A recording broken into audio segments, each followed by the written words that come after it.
we're wet and we're cold and we need their help. So he went in and they followed him, and every one of them made it.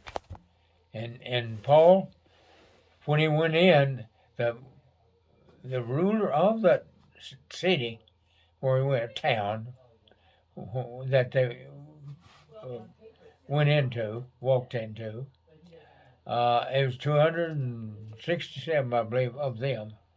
And they walked in, and when they did, the ruler there, he had the bloody flux, and he was probably dying. And Paul seen him. He walked over to him and laid his hands on him and prayed for him, and he was become well. And so all the rest of us, the 267 people, stood around, and the people of that town seen what had happened, that God had saved their leader, the governor of that town. And so they brought food and built fires to dry the people out. They just come out of that storm.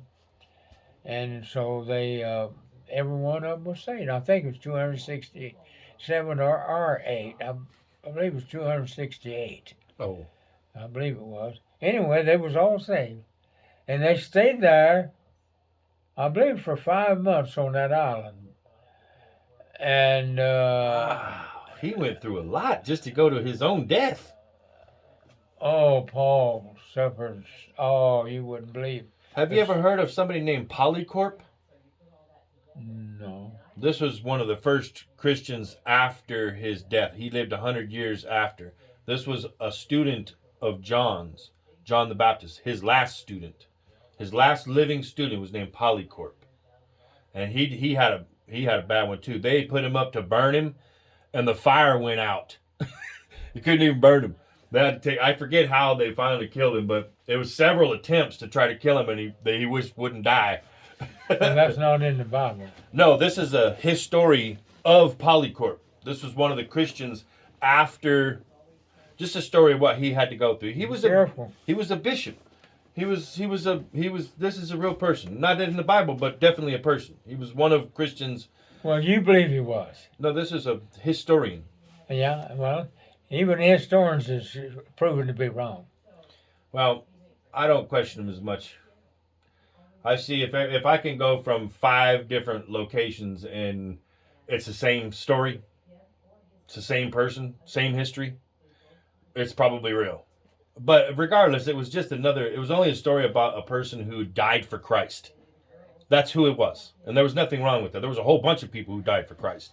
And they earned their position.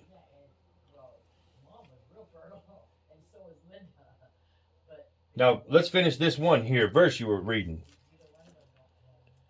For the woman which has an husband is bound by the law to her husband so long as he liveth. Let that soak in. For the woman which has an husband is bound by the law to her husband so long as he liveth. But if the husband is dead, she is loosed from the law of her husband. So then, if while her husband liveth, she is married to another man, she shall be called an adulteress. But if her husband be dead, she is free from that law, so that she is not an adulteress, though she be married to another man. Where does it say about? I can't remember anything.